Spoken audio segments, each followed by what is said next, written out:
شریعت میں زکوٰۃ کہتے ہیں ہمارے مال میں اللہ کا وہ حق جو ہمیں حقداروں کو اوبلیگیٹری ہے، زکوٰۃ کمپلسری ہے، زکوٰۃ مینڈیٹری ہے، دینا ہی پڑے گا آپ کو۔ میں سینکڑوں مقامات پر نماز کے ساتھ اللہ نے اس کو ذکر کیا ہے، اقیموا الصلاۃ وآتوا الزکاۃ، اقیموا الصلاۃ وآتوا الزکاۃ، یقیمون الصلاۃ ویؤتون الزکاۃ، اقاموا الصلاۃ وآتوا الزکاۃ۔ یہ قرآن کا ابو بکر صدیق نے فرمایا واللہ لأقاتلن من فرق بین الصلاۃ والزکاۃ، اللہ کی قسم میں ضرور ان سے جنگ کروں گا جو نماز اور زکوٰۃ کے درمیان فرق کرتے ہیں، نماز تو پڑھتے ہیں اور زکوٰۃ دینے سے انکار کرتے ہیں، میں ضرور ایسے لوگوں سے جنگ کروں گا۔ ہر انسان کے دل میں مال کی محبت ہے، انسان فطرتاً کنجوس ہے۔ وہ جو کہاوت ہے نا چمڑی چلی جائے دمڑی نہ جائے، وہ غلط نہیں ہے، انسان کی فطرت ہے۔ اللہ نے قرآن میں کہا وَإِنَّهُ لِحُبِّ الْخَيْرِ لَشَدِيدٌ، انسان مال کا بڑا لالچی ہے۔ الَّذِينَ يَكْنِزُونَ الذَّهَبَ وَالْفِضَّةَ وَلَا يُنْفِقُونَهَا فِي سَبِيلِ اللَّهِ فَبَشِّرْهُم بِعَذَابٍ أَلِيمٍ، جو لوگ سونا چاندی کو اکٹھا کرتے ہیں، جمع کرتے ہیں، ان کی زکوٰۃ نہیں دیتے، فَبَشِّرْهُم بِعَذَابٍ أَلِيمٍ، اے نبی ان کو دردناک عذاب کی بشارت سنا دیجیے۔ الحمدللہ نحمده ونستعینه ونستغفره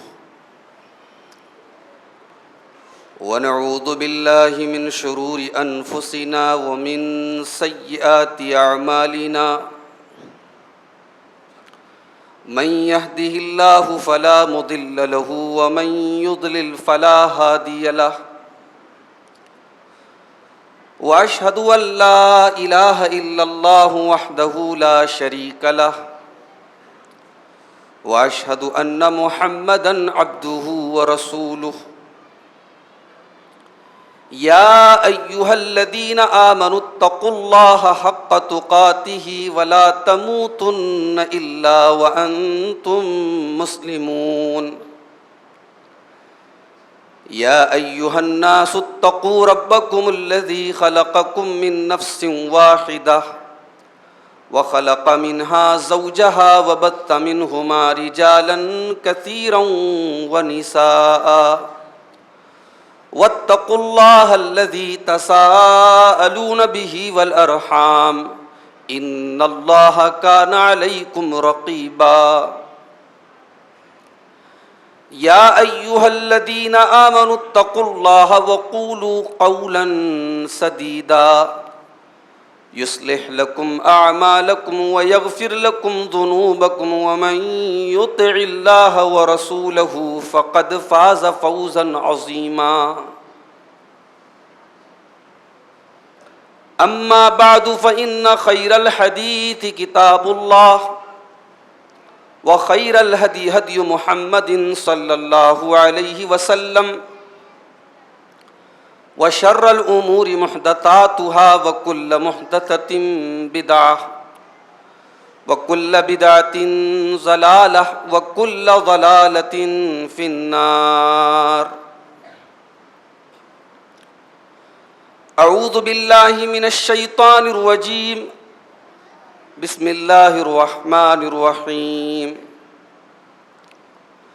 والذين يكنزون الذهب والفضة ولا ينفقونها في سبيل الله فبشرهم بعذاب أليم، يوم يحمى عليها في نار جهنم فتكوى بها جباههم وجنوبهم وظهورهم هذا ما كنزتم لأنفسكم فذوقوا ما كنتم تكنزون۔ محترم حاضرین جمعہ، اسلامی بھائیوں، بزرگوں اور دوستوں، ماؤں اور بہنوں، پیارے بچوں، رمضان کا مقدس مہینہ اپنا آدھا سفر طے کر چکا ہے، اور گنتی کے یہ ایام، گنتی کے یہ دن اب بہت جلد رخصت بھی ہو جائیں گے۔ آخری عشرہ آنے کے بعد تو پتہ ہی نہیں چلتا کہ رمضان کتنی تیزی سے گزرتا ہے۔ یہ وقت ہے کہ ہم سب اپنے اپنے گریبانوں میں جھانکیں اور سوچیں کہ یہ جو آدھا رمضان گزرا ہے اس کو ہم نے کیسے گزارا ہے، اس کا حق ہم نے کتنا ادا کیا۔ ان 15 دنوں میں ہم نے قرآن کی کتنی تلاوت کی، ان 15 روزوں کو ہم نے ان تمام چیزوں سے بچایا کہ نہیں بچایا جن سے بچانے کا حکم ہماری شریعت نے ہمیں دیا ہے۔ ان 15 دنوں میں ہم نے تراویح کی نماز کتنے دن پڑھی، کتنے دن نہیں پڑھی۔ ان 15 راتوں میں ہماری راتیں کہاں گزری، کیسے گزری۔ ان 15 دنوں میں ہم نے اپنے موبائل کا استعمال کتنا کیا، کتنا صحیح کیا، کتنا غلط کیا۔ یہ وقت ہے کہ ہم سب اپنے آپ کو جانچیں،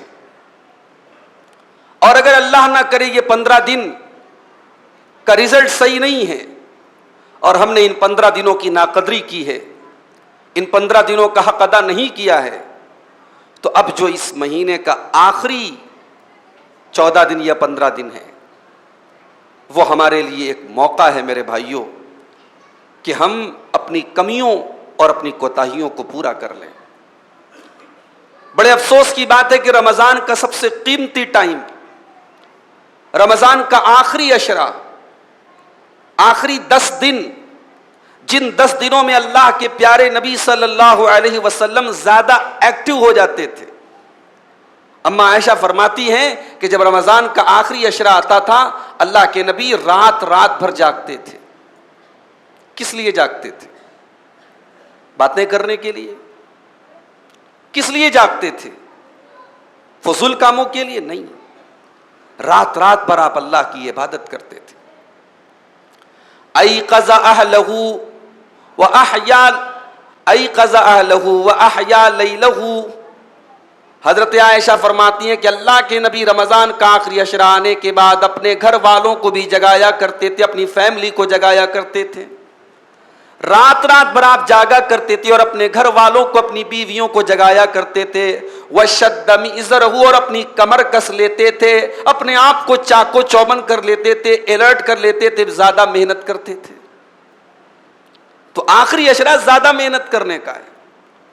بڑے افسوس کی بات ہے ہمارے یہاں آخری عشرہ اور زیادہ غفلت کا عشرہ بن جاتا ہے۔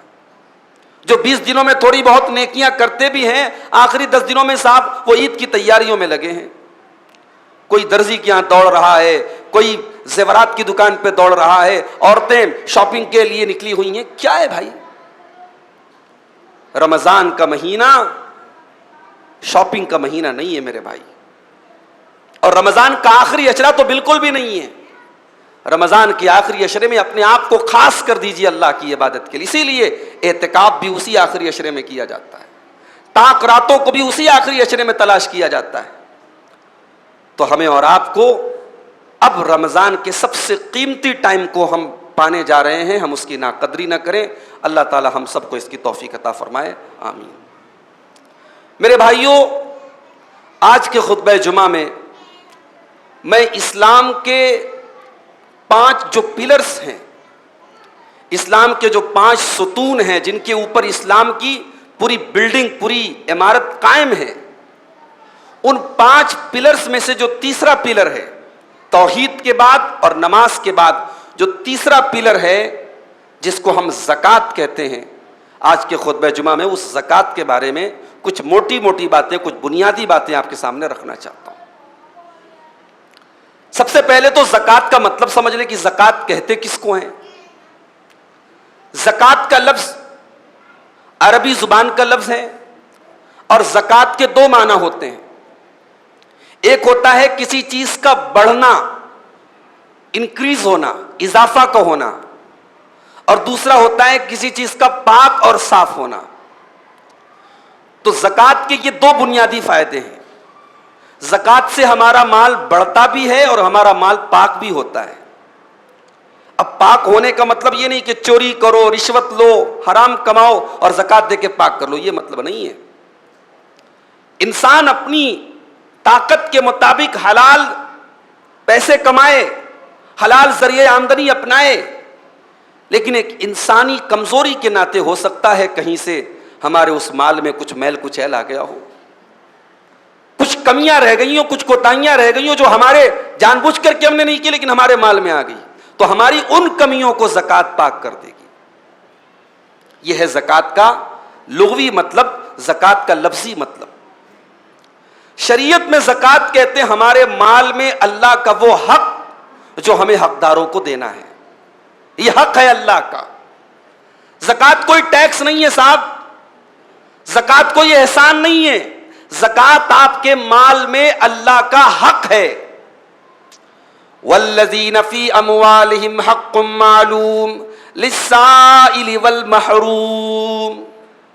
اللہ نے فرمایا کہ میرے ایمان والے بندوں کے مال میں ایک حق ہوتا ہے جو غریبوں کے لیے، مجبوروں کے لیے، بے سہارا لوگوں کے لیے خاص ہوتا ہے۔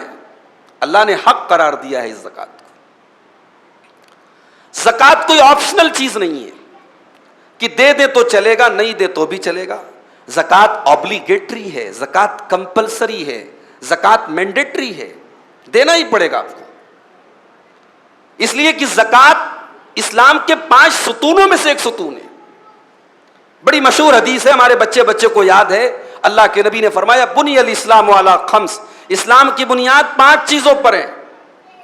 پہلی چیز ان تشہد لا الہ الا اللہ، گواہی دو کہ اللہ کے سوا کوئی عبادت کے لائق نہیں، وان محمد رسول اللہ، محمد صلی اللہ علیہ وسلم اللہ کے رسول ہیں۔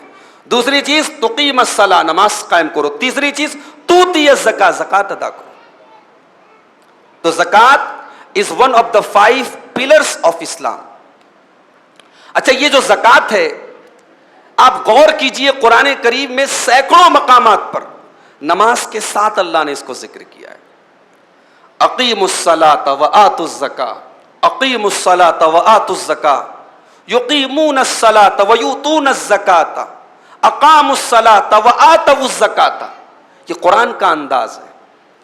قرآن اکثر جہاں نماز کا ذکر کرتا ہے وہاں زکوٰۃ کا ذکر ضرور کرتا ہے، یہ بتانے کے لیے کہ اے مسلمان، کہیں ایسا نہ ہو کہ تیری زندگی میں نماز کی اہمیت تو رہے اور زکوٰۃ کو تو بھول جائے۔ جس طریقے سے نماز ضروری ہے اسی طریقے سے زکوٰۃ ضروری ہے۔ جب اللہ کے نبی کا انتقال ہوا اور حضرت ابوبکر صدیق رضی اللہ تعالیٰ عنہ خلیفہ ہوئے تو حضرت ابوبکر صدیق کے سامنے جو سب سے پہلی پرابلم آئی تھی وہ یہی آئی تھی کہ بہت سارے لوگوں نے زکوٰۃ دینے سے انکار کر دیا۔ کہا کہ بھئی زکوٰۃ ہم اللہ کے رسول کو دیتے تھے، اب نہیں دیں گے، اللہ کے رسول کی تو وفات ہو گئی، آپ کا تو انتقال ہو گیا، اب ہم زکوٰۃ نہیں دیں گے۔ تو حضرت ابوبکر صدیق نے کہا میں جنگ کروں گا، جو زکوٰۃ نہیں دے گا میں جنگ کروں گا۔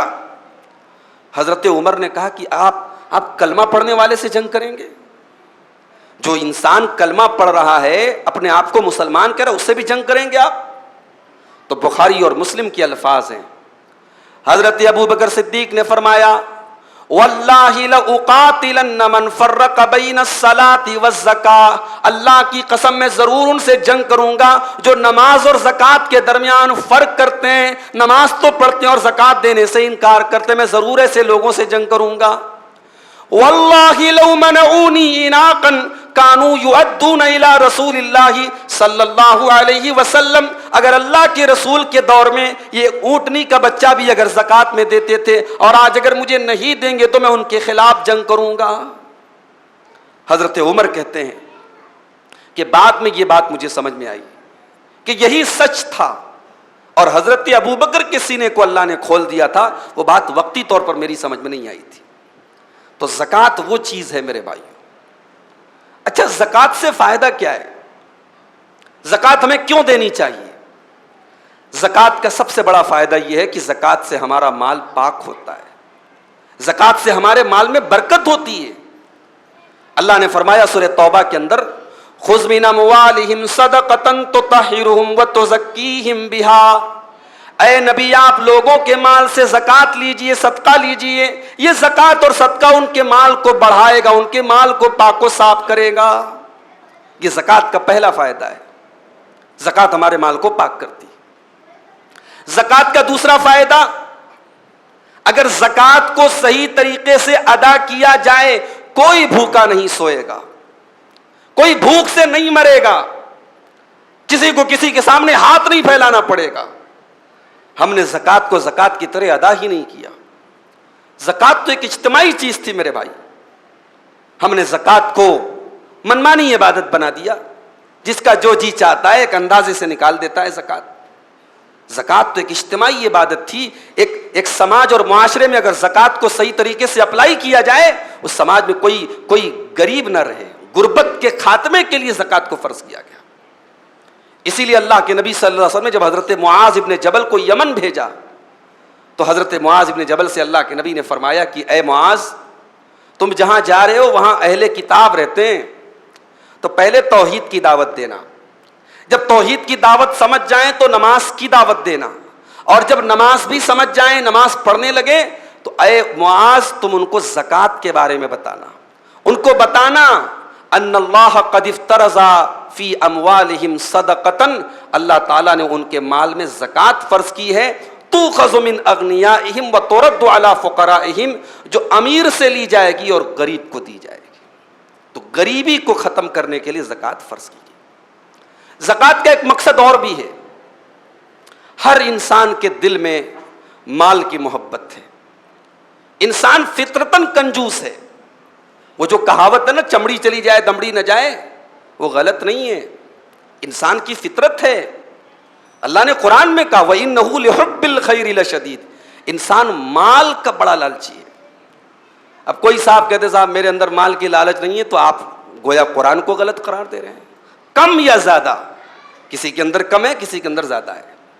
تو مال کی یہ جو محبت ہے, زکات اس کو کم کرتی ہے.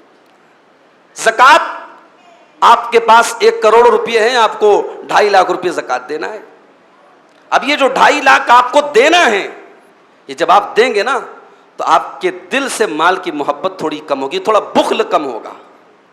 آپ کے دماغ میں جب یہ بیٹھے گا کہ میرے مال میں 2.5%, 2.5% غریبوں کا حق ہے, تو آپ کی بخیلی اور کنجوسی میں کمی آئے گی. یہ زکات کا فائدہ ہے. اور زکات کا ایک اور بہت بڑا فائدہ ہے, زکات معاشرے کے اندر تعاون کا جذبہ پیدا کرتی ہے. اگر زکات کا سسٹم نہ ہو تو غریب کے دل میں حسد پیدا ہو, اس کے پاس اتنی دولت ہے, اور امیر کے دل میں حقارت پیدا ہو, میں امیر ہوں یہ غریب ہے. لیکن زکات ہمدردی پیدا کرتی ہے. زکات ایک دوسرے کی مدد کا جذبہ پیدا کرتی ہے. امیر کے دل میں یہ جذبہ پیدا کرتی ہے یہ غریب ہے, یہ میری ضرورت کا, میری مدد کا حقدار ہے, اور غریب کے دل میں حسد نہیں پیدا ہونے دیتی. تو یہ ہے زکات کا بینیفٹ. اب اگر ہم زکات نہ دیں تو کیا فرق پڑتا ہے؟ بہت فرق پڑتا ہے. اللہ تعالیٰ نے سورہ توبہ کی آیت نمبر 34, 35, 34 اور 35 نمبر کی آیت میں اللہ تعالیٰ نے زکات نہ دینے والے کا انجام بیان کیا. وَالَّذِينَ يَكْنِزُونَ الذَّهَبَ وَالْفِضَّةَ وَلَا يُنْفِقُونَهَا فِي سَبِيلِ اللَّهِ فَبَشِّرْهُمْ بِعَذَابٍ أَلِيمٍ. جو لوگ سونا چاندی کو اکٹھا کرتے ہیں, جمع کرتے ہیں, ان کی زکات نہیں دیتے, فَبَشِّرْهُمْ بِعَذَابٍ أَلِيمٍ, اے نبی ان کو دردناک عذاب کی بشارت سنا دیجیے. یوم یحمى علیہا فی نار جہنم, قیامت کے دن ان کے سونے چاندی کو آگ میں تپایا جائے گا. فتکوی بہا جباہہم, اس سے ان کی پیشانیوں کو داغا جائے گا. وجنوبہم, ان کے پہلوؤں کو داغا جائے گا. وظہورہم, ان کی پیٹھ کو داغا جائے گا. ھذا ما کنزتم لانفسکم, اور کہا جائے گا یہی ہے وہ مال جس کی زکات تم نہیں دیتے تھے, جس کو تم اکٹھا کیا کرتے تھے, جس کو تم اسٹور کیا کرتے تھے. فذوقوا ما کنتم تکنزون, آج اس کا تم مزہ چکھ لو, جس کو تم اسٹور کرتے تھے آج اس کا مزہ چکھ لو.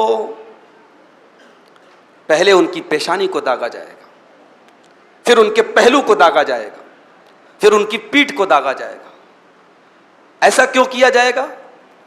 اس لیے کہ جو زکات نہیں دیتا ہے وہ کسی زکات وصولنے والے کو دیکھ کر کے پہلے اس کی پیشانی پر بل پڑتا ہے, پہلے اس کا چہرہ بگڑ جاتا ہے, تو پہلے پیشانی کو داغا جائے گا.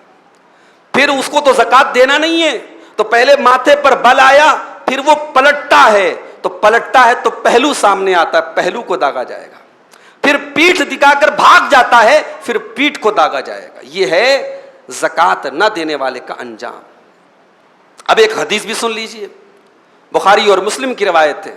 اللہ کے نبی فرماتے ہیں کہ جس کو اللہ تعالیٰ نے مال دیا اور اس نے اس کی زکوٰۃ نہیں دی، اس کا مال قیامت کے دن مسل لہ مالہ شجاعا اقرا، اس کا مال ایک گنجے سانپ کی شکل میں آئے گا۔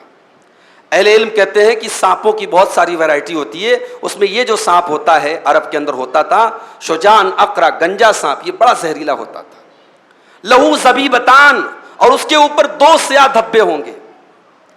ایک گنجا سانپ جس کے اوپر 2 سیاہ کالے دھبے ہوں گے، اس کا مال وہ سانپ بن جائے گا۔ یطوقہ یوم القیامہ، اور اس کو اس کی گردن میں لپٹ جائے گا، اس کی گردن میں لپٹ جائے گا، اور اپنے جبڑے میں اس زکوٰۃ نہ دینے والے کو پکڑ لے گا اور کہے گا انا مالک انا کنزک، میں تیرا مال ہوں، میں تیرا خزانہ ہوں۔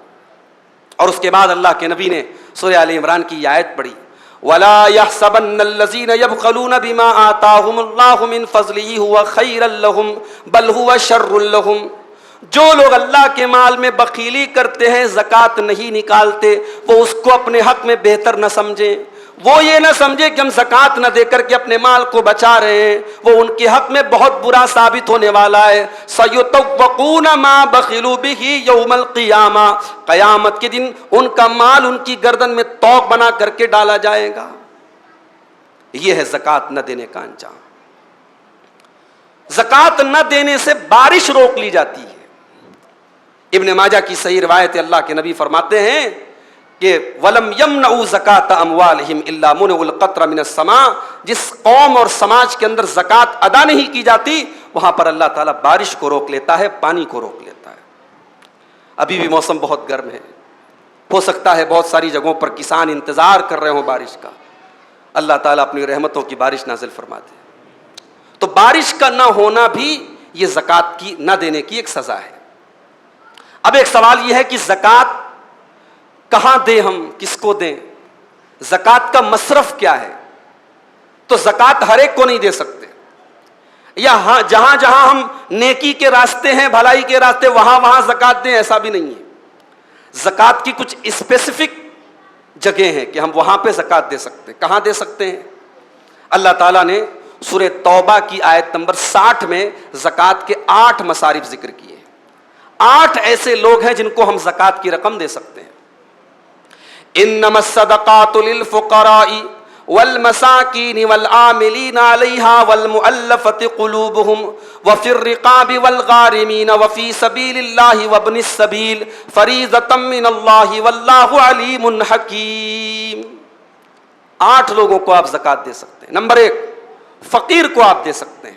فقیر کس کو بولتے ہیں؟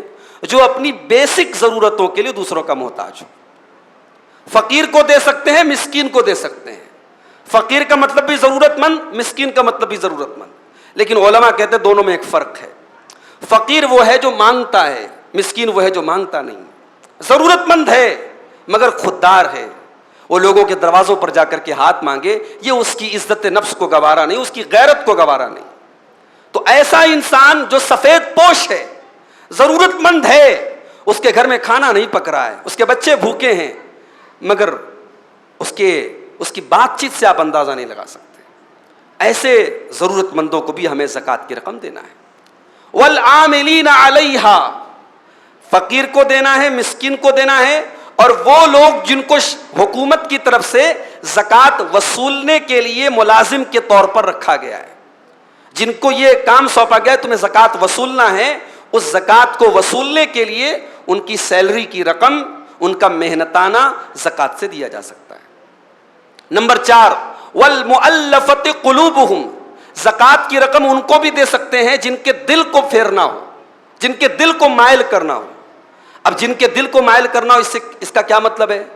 ایک نو مسلم ہے، اس نے نیا اسلام قبول کیا ہے، لیکن اس کے سماج کے لوگ اس کو ڈرا رہے ہیں، فائنینشیلی اس کو کمزور کر رہے ہیں۔ اب اس کو اسلام پر جمانے کے لیے، اس کے دل کو مضبوط کرنے کے لیے اس کی فائنینشیل ہیلپ ہم زکوٰۃ کی رقم سے کر سکتے ہیں۔ کوئی غیر مسلم ہے لیکن اسلام کی طرف آ رہا ہے، مائل ہو رہا ہے، اس کو زکوٰۃ کی رقم کے ذریعے ہم ہیلپ کر سکتے ہیں تاکہ وہ مکمل طریقے سے اسلام کے اندر آ جائے۔ یا کوئی ایسا غیر مسلم ہے کہ وہ مسلمانوں کے لیے تکلیف دہ ہے، اور اس کو اگر ہم کچھ پیسے دے دیں تو اس بات کی امید ہے کہ مسلمانوں کو وہ تکلیف نہیں پہنچائے گا، اس کے شر سے مسلمانوں کو بچانے کے لیے بھی زکوٰۃ کی رقم دے سکتے ہیں۔ یہ علماء نے الگ الگ اس کا المؤلفۃ قلوبہم کا مصرف بتایا ہے۔ اس کے بعد اللہ نے فرمایا کہ وفی الرقاب انما الصدقات للفقراء والمساکین والعاملین علیہا والمؤلفۃ قلوبہم وفی الرقاب، اور گردنوں کے چھڑانے میں بھی زکوٰۃ کی رقم دے سکتے ہیں۔ اس زمانے میں غلامی کا دور تھا، غلاموں کو آزاد کرانے کے لیے لوگ زکوٰۃ کی رقم دیتے تھے۔ آج غلامی کا دور نہیں ہے، لیکن آج اگر کوئی مسلمان ہے جو بے قصور ہے، کرمنل نہیں ہے، مجرم نہیں ہے، بے قصور ہے، وہ جیل میں سڑ رہا ہے، اس کی زندگی برباد ہو رہی ہے، تو اس کا کیس لڑنے کے لیے، اس کی رہائی کے لیے بھی آپ زکوٰۃ کی رقم دے سکتے ہیں۔ والغارمین، اور قرض داروں کے لیے بھی، جو قرض دار ہے اس نے اپنی ضرورت کے لیے قرض لیا لیکن اب بیچارہ محتاج ہو گیا، غریب ہو گیا، اس کے قرض کی ادائیگی کے لیے آپ زکوٰۃ کی رقم دے سکتے ہیں۔ وفی سبیل اللہ، اور اللہ کی راہ میں بھی آپ زکوٰۃ کی رقم دے سکتے ہیں۔ اللہ کی راہ سے کیا مراد ہے؟ زیادہ تر اہل علم کہتے ہیں کہ اللہ کی راہ سے مراد جہاد فی سبیل اللہ ہے۔ آج کے دور میں دین کی دعوت و تبلیغ کو بھی اہل علم نے جہاد فی سبیل اللہ میں مانا ہے کہ اسلام کی تبلیغ کے لیے اور دعوت کے لیے بھی ہم زکوٰۃ کی رقم دے سکتے ہیں۔ اور زکوٰۃ کا 8واں مصرف وابن السبیل، کوئی مسافر ہے، کوئی پردیسی ہے، اپنے گھر میں چاہے پیسے والا آیا ہو، سفر میں اگر وہ لٹ گیا، پٹ گیا، ضرورت مند ہو گیا، تو اس کی ریکوائرمنٹ ہم زکوٰۃ کی رقم سے پوری کر سکتے ہیں۔ یہ ٹوٹل 8 مصارف ہیں زکوٰۃ کے۔ اللہ فرماتا ہے فریضۃ من اللہ، اس کو اللہ نے فرض قرار دیا ہے، انہی 8 لوگوں کو آپ کو زکوٰۃ کی رقم دینا ہے۔ اب آئیے کس کس چیز میں ہم کو زکوٰۃ دینا ہے اور کتنی زکوٰۃ دینا ہے۔ سب سے پہلے سونا اور چاندی کو سمجھ لیتے ہیں۔ سونے کا نصاب حدیثوں کے اندر بتایا گیا کہ اگر 20 دینار سونا ہے تو زکوٰۃ آپ کو دینا ہے۔ چاندی کا نصاب بتایا گیا کہ اگر 200 درہم چاندی ہے تو اس کی زکوٰۃ دینی ہے۔ اب یہ 20 دینار اور 200 درہم کتنا ہوتا ہے؟ جب اس زمانے کے دینار کو تولا گیا اور اس زمانے کے درہم کو تولا گیا تو آج کے موجودہ پیمانے کے حساب سے سونا 85 گرام اور چاندی 595 گرام 595۔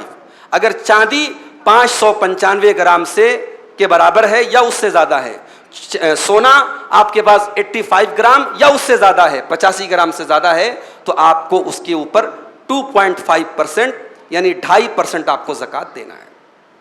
یہاں ایک بات اور نوٹ کر لیجئے کہ سونا اگر آپ نے گھر میں رکھا ہوا ہے، لڑکی کی شادی کرنا ہے اس کے پرپس سے رکھا ہے آپ نے، مکان بنوائیں گے اس کے پرپس سے رکھا ہے آپ نے، یا عورتیں پہن رہی ہیں وہ سونا، چاہے وہ سونا رکھا ہوا ہو چاہے وہ سونا پہنا جا رہا ہو، دونوں کنڈیشن میں زکوٰۃ دینا ہے۔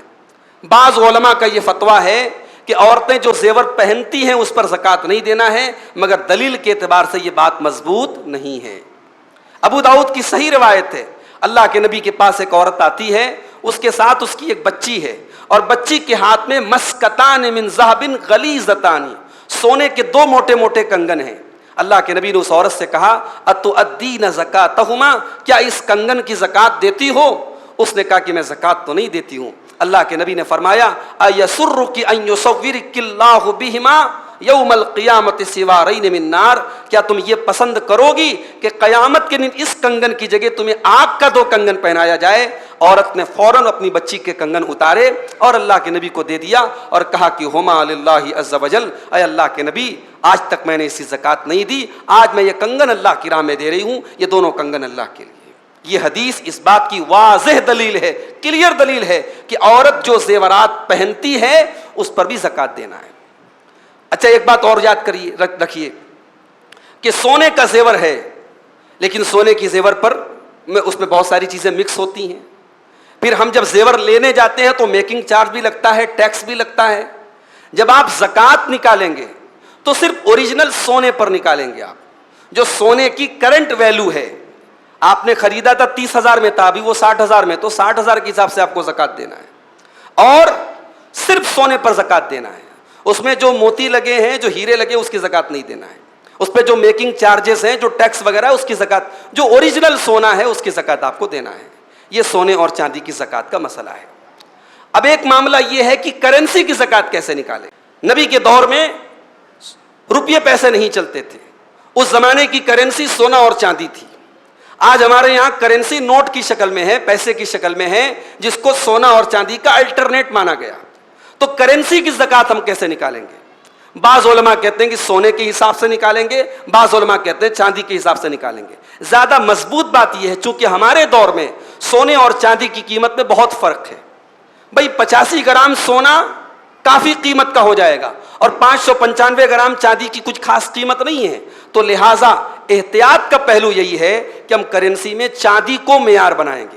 اگر کسی کے پاس روپیہ, پیسہ, بینک بیلنس, کیش رقم اگر 595 گرام چاندی کے برابر ہے, مان لو اگر چاندی کی قیمت اس وقت مارکیٹ میں 60,000 روپیہ پر کے جی ہے, تو 60,000 کا 595 گرام کے حساب سے تقریباً 32,000 روپئے ہوئے. تو 32 سے لے کر کے 35,000 کی رقم اگر کسی کے پاس ہے اور سال اس پر گزر رہا ہے, سال بھر وہ رقم اس کے پاس رہتی ہے, تو اس کو زکات دینا ہے. یہ احتیاط کا پہلو اسی میں ہے.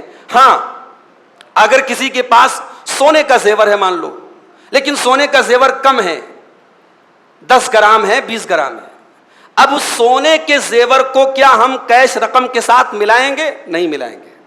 اگر سونے کا زیور 85 گرام سے کم ہے, اس کی زکات نہیں دینا ہے. صدقہ خیرات کے طور پر آپ اپنے زیور کی حفاظت کے لیے, اپنی بھلائی کے لیے کچھ اللہ کی راہ میں دینا چاہیں تو دینا چاہیں, ورنہ سونا 85 گرام سے کم ہے تو اس کو کرنسی کے ساتھ, کیش رقم کے ساتھ نہیں ملایا جائے گا.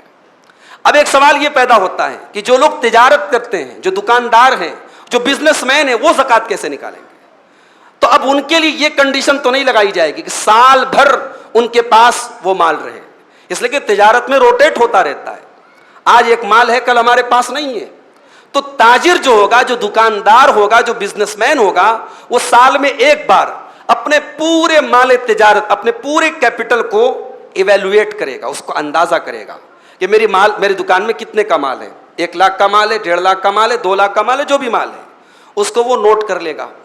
اس کے پاس جو بینک بیلنس ہے اس کو نوٹ کر لے گا, جو پیسہ اس کو مارکیٹ سے لینا ہے اس کو نوٹ کر لے گا, ان سب کو پلس کر دے گا. اب جو پیسہ اس کو مارکیٹ میں دینا ہے وہ مائنس کر دے گا, اور اس کے بعد جو رقم آئے گی اس کا وہ 2.5% زکات نکالے گا. لیکن یہاں ایک بات یاد رکھیے, ضرورت کی چیزوں پر زکات نہیں ہے. آپ کے پاس 5 لاکھ کی نہیں 5 کروڑ کی کار ہے, کوئی زکات نہیں ہے. آپ جس مکان میں رہتے ہیں کروڑوں کا مکان ہے, اس کی زکات نہیں ہے. ہاں, اگر آپ نے کوئی فلیٹ, کوئی زمین, کوئی مکان اس پرپس سے خریدا ہے کہ یہ مہنگا ہو جائے گا تو ہم بیچ دیں گے, تو اب یہ ضرورت کی چیز نہیں ہوئی, یہ مال تجارت بن گیا, یہ آپ کی تجارت کی چیز بن گئی, بزنس کی چیز بن گئی کہ آپ نے انویسٹمنٹ کے طور پر وہ فلیٹ خریدا ہے, تو اس لیے اس کی زکات آپ کو دینی پڑے گی کرنٹ ویلیو کے حساب سے. ہاں, اگر آپ نے فلیٹ خریدا لیکن نیت واضح نہیں ہے, آپ کا یہ ارادہ بھی ہے کہ صاحب ہمارے بچوں کے کام آئے گا, ضرورت پڑی تو ہم اس پہ مکان بنوائیں گے, آپ کا یہ ارادہ نہیں کہ فوراً ہم اس کو بیچ کے اس کی قیمت سے فائدہ اٹھائیں گے, تب آپ اس کی زکات نہ نکالیں, کوئی حرج کی بات نہیں ہے. اسی طریقے سے ایک مسئلہ یہ بھی ہے کہ ہم نے کسی کو قرضہ دیا, اب ہم نے جس کو قرضہ دیا صاحب وہ غریب ہو گیا, ضرورت مند ہو گیا, اب وہ ہم کو پیسہ نہیں دے پا رہا. یہ سوال اکثر آتا ہے, اس لیے میں بیان کر رہا ہوں. تو کیا اب ہم اس پیسے کو اپنی زکات میں مائنس کر سکتے ہیں؟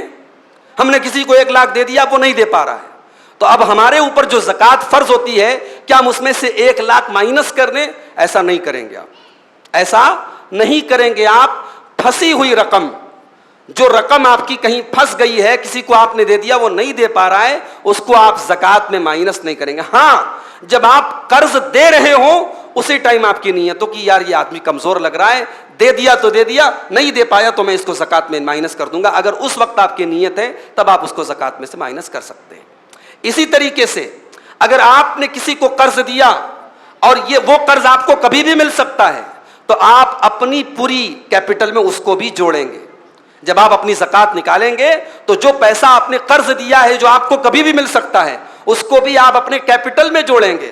ہاں, اگر رقم پھنسی ہے, پیسہ کب ملے گا نہیں معلوم, تو جب ملے گا تب آپ اس سال کی زکات نکالیں گے, جب تک نہیں مل رہا ہے اس کی زکات نہیں نکالیں گے. اسی طریقے سے زمین سے جو پیداوار ہوتی ہے, بھئی آپ کھیتی کرتے ہیں تو آپ کی زمین کی پیداوار کی زکات ہم کیسے نکالیں گے؟ تو یہ بات یاد رکھیے کہ زمین سے پیداوار جو پیدا ہوتی ہے اس کا جو نصاب ہے موجودہ پیمانے کے اعتبار سے 652 کے جی 652.800 کلو گرام اگر کسی کی کھیتی کی پیداوار ہو رہی ہے تو اس کی زکوٰۃ دو طریقے سے نکالی جائے گی. اگر وہ کھیتی آسمانی بارش سے سیراب ہو رہی ہے, اس میں ہمیں ٹیوب ویل کے ذریعے موٹر کے ذریعے سینچائی نہیں کرنی پڑ رہی ہے, تو اس پہ 10% ہم زکوٰۃ نکالیں گے. اگر مان لو 6 کنٹل ہمارے پاس پیداوار ہو رہی ہے تو ہم اس کا جو ہے 10% یعنی 60 کلو ہم اس کی زکوٰۃ نکالیں گے. لیکن اگر وہ کھیتی ہم خود سے سینچائی کر رہے ہیں, محنت کر رہے ہیں, ٹیوب ویل کے ذریعے موٹر کے ذریعے اس کی سینچائی کر رہے ہیں, تو اس پر 5% ہم زکوٰۃ کی رقم دیتے ہیں. یہاں ایک بات یہ بھی نوٹ کر لیجئے کہ سونا اور چاندی کے لیے 1 سال کی شرط ہے, مگر زمین سے پیداوار جو ہوتی ہے وہ جس دن کٹائی ہوگی, جس دن کھیت آپ کا کٹے گا اسی دن آپ کو زکوٰۃ دینی ہے, اس پر سال گزرنے کی شرط نہیں ہے. اور اگر سال میں 2 مرتبہ آپ کے کھیت کی پیداوار ہوتی ہے تو 2 مرتبہ آپ کو زکوٰۃ دینا ہے. اب زکوٰۃ کے بارے میں کچھ مختلف مسائل بھی سن لیجئے. سوال پیدا ہوتا ہے کہ کیا زکوٰۃ کی رقم اپنی اولاد کو دے سکتے ہیں؟ زکوٰۃ کی رقم اپنے ماں باپ کو دے سکتے ہیں؟ نہیں دے سکتے. آپ جو رشتے ہمارے کفالت کے ہیں, والدین کے ذمے اولاد کی کفالت ہے, اولاد کے ذمے والدین کا خیال رکھنا ہے, تو اولاد اپنے والدین کو زکوٰۃ کی رقم نہیں دے سکتی, والدین اپنی اولاد کو زکوٰۃ کی رقم نہیں دے سکتے. ہاں اگر بھائی بہن ضرورت مند ہیں تو آپ ان کو زکوٰۃ کی رقم دے سکتے ہیں. اسی طریقے سے بیوی شوہر کو زکوٰۃ دے سکتی ہے, کیونکہ بیوی کے اوپر شوہر کی کفالت فرض نہیں ہے, لیکن شوہر اپنی بیوی کو کبھی زکوٰۃ نہیں دے سکتا.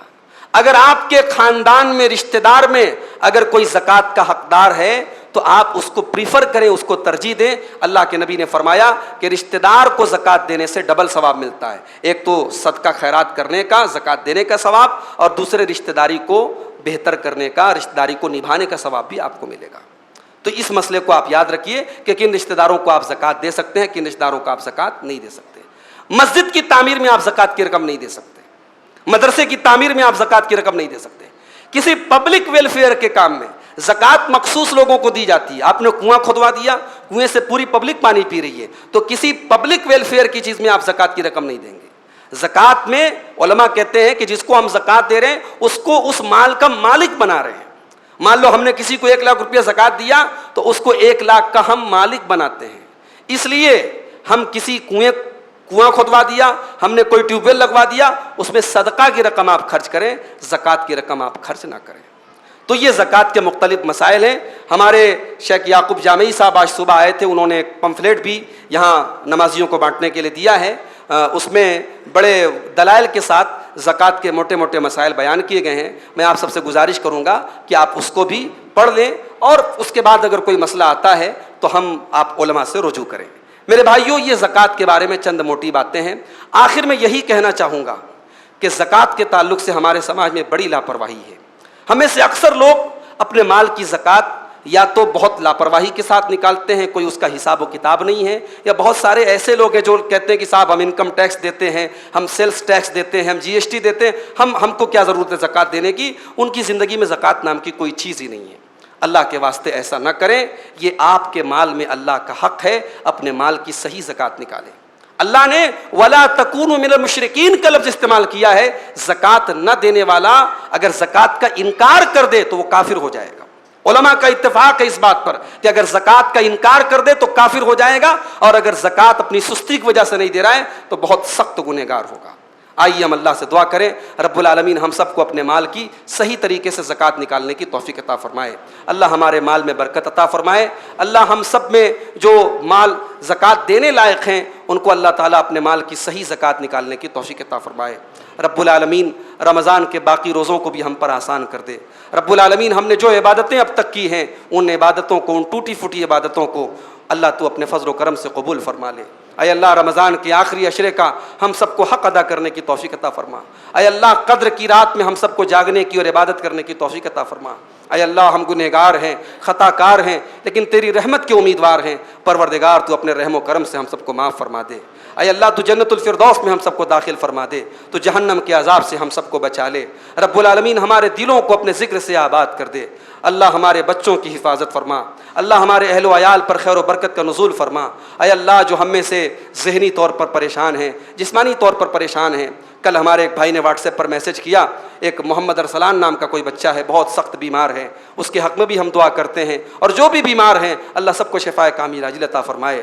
رب العالمین جو کاروباری لحاظ سے پریشان ہیں اللہ ان کے کاروبار میں برکت عطا فرمائے، اللہ ہمارے ملک کی حفاظت فرمائے، اللہ ہمارے ملک کو شریروں کے شر سے محفوظ رکھے، فرقہ پرستوں کی فرقہ پرستی سے محفوظ رکھے۔